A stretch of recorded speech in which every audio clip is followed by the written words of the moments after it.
Hello there and welcome back to my channel. And today, Smackdown Vs Raw General Manager mode. It is 2 nights before Royal Rumble. I'm still debating on what to do with the Royal Rumble pay-per-view for you guys. But in today's episode, we are going to be looking at my schedule of what superstars I have. There's currently no rivalry, so I'm just going to weigh it out until the Royal Rumble to make the rivalries. So potentially out of these 2 episodes, the rivalries could turn out after the Royal Rumble, because obviously when the winner comes in, I could do the rivalry till WrestleMania for them to get the title. So without further ado, let's jump into the schedule and have a look at the outcome.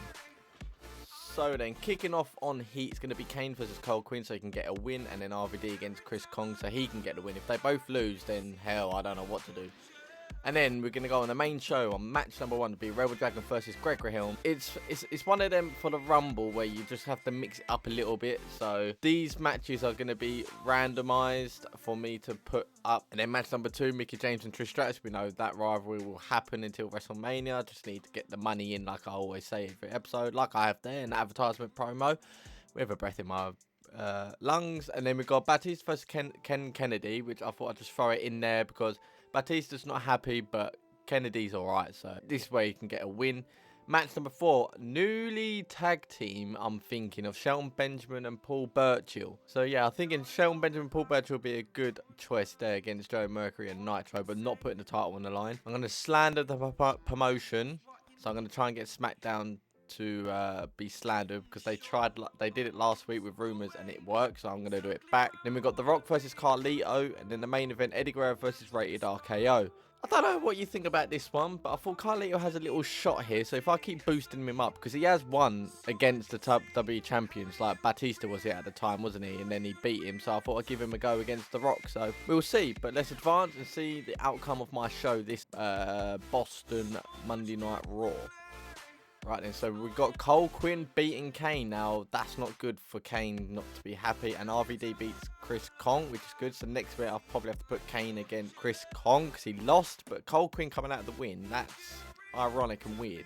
But anyway, match number 1, Gregory Helms beats Rebel Dragon. So that means Gregory Helms could be happy with me now. So he's got a win. Rebel Dragon doesn't really matter. He doesn't care, to be honest. Match number 2, Trish Stratus beats Mickie James. I had that scouted. Not a problem there. And then match number 3, Batista loses to Ken Kennedy. Wow, this is a way for Kennedy to boost his popularity. I'll give him credit there, fair play. Match number 4, Shelton Benjamin and Paul Burchill do defeat Joey Mercury and Johnny Nitro, sorry. So that's a tag team, potentially there, ladies and gentlemen. Then we got The Rock beating Carlito, fair play. I kind of had that gathered, purely because Carlito beat Batista, so that means Carlito and Batista. I'm going to put Batista and Carlito next week in the match and see if Carlito can beat him. If he does, then that's guaranteed a rivalry there, doesn't it, ladies and gentlemen? So, and the main event, Rated RKO defeats Eddie Guerrero. Had it scouted, but it's a handicap match, so hopefully it'll do. But I've got a feeling Smackdown has beaten me on ratings, but let's advance and have a look if they have potentially beaten me in the ratings. Oh, we've got rumours, so that means I've done it good. Raw 80. Do you know what? They had 160, so that's 80 back from previously. So there we go. Raw General Manager went on record and guaranteed a better show than SmackDown this week. The SmackDown fans tuned into Raw to check out the hype. It was quite a convincing speech that the General Manager gave. It was hard to argue with the fact that were present. And then Paul Burchill contract ends. SmackDown General took a moment to address the fans this past week while taking shots at the other show. A video started playing on screen, exposing everything that was being said as a lie. The fans' frustration was obvious at the live event. At the boos were almost defined. The negative aftermath was definitely reflected in the ratings. So they tried slandering me, but I slandered them, and it kind of backfired on them, which is good. Yeah, Batista can't buy a win. That's his 5th loss. Great. I'll have to look into that, and also the contract. So I will look at the Power 25. As if the Power 25, The Rock is first with Eddie Guerrero dropping, but he's Intercontinental Champion. So Rated RKO have gone up to 3rd. Batista's dropped. So if I put Batista not in a row, so I can put him in Heat if I really wanted to. Look from the bottom. So Lita's there with Ken Kennedy. Carlito's dropped. Mercury's dropped. RVD's game, Paul Burchill has. So at the Rumble, if there's a slot, I may put the Intercontinental Championship on the line because Eddie Guerrero has to.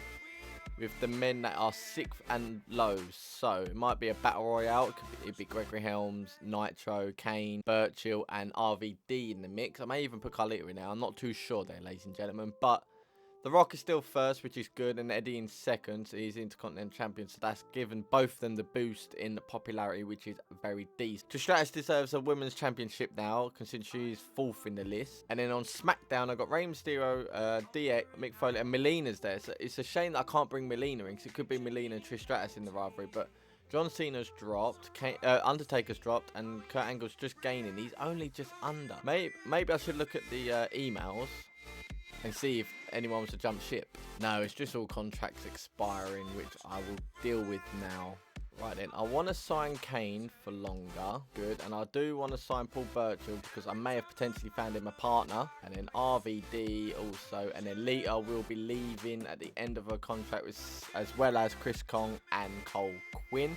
So that gives me some money back, I suppose. So I'm back on 733 a net. So let's look at our ratings. So obviously 1 star there, which is good. Then 1.5, 3, 3, 2.5, 3.5, 4. Okay, that's decent.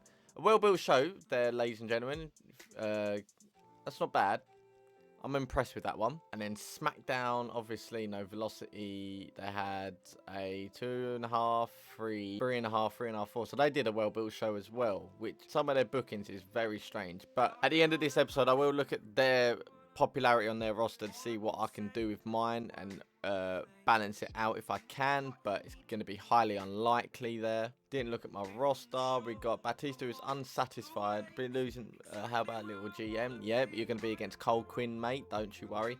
Lita's unsatisfied, so she's going to be leaving at the end. You're content. I've been losing every week. So we're going to put Cole Quinn against Batista as the first show booking, because Batista needs a win and I don't want to lose him. If I lose him to SmackDown now, it's just going to be unbelievable. But popularity wise, we've got The Rock at 100 and Eddie still at 99, Randy Orton at 92, Batista at 90, Edge at 88.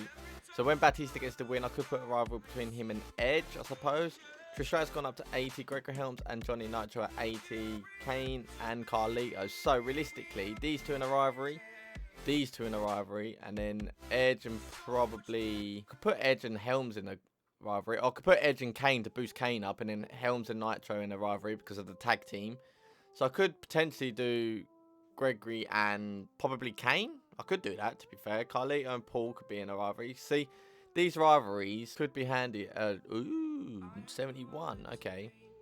And then 60, you be leaving, you're gaining, which is good. So I could, yeah, so Shelton Paul can be tag team, or could it be Kane and Shelton, or even Helms and Shelton? We'll have to see, ladies and gentlemen, to be honest. Here we go, we're going to end it here, ladies and gentlemen, on this episode. We'll leave it on the fan support, as always. You can see we had that low spike and then gained that spike back from the previous episodes. If you haven't seen the previous episodes, the link at the end of this episode will be on the previous episode, as well as the whole series, so you can catch up to where we are in today's episode. But if you like what you see here, ladies and gentlemen, please leave a like down below to show your support, and leave a comment on what you'd like me to see. Also subscribe to show your support, and click that bell button to be notified when I upload every day at 5 PM on this certain career mode in General Manager. But until then, hope you enjoyed it, and I'll see you on the next one.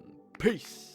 Look, failure's an enemy, I'm trying to leave a legacy. Loads of old friends got killed off from my jealousy. More time I hope they reminisce and just remember me. But till that day comes, I'ma stay sipping on this Hennessy.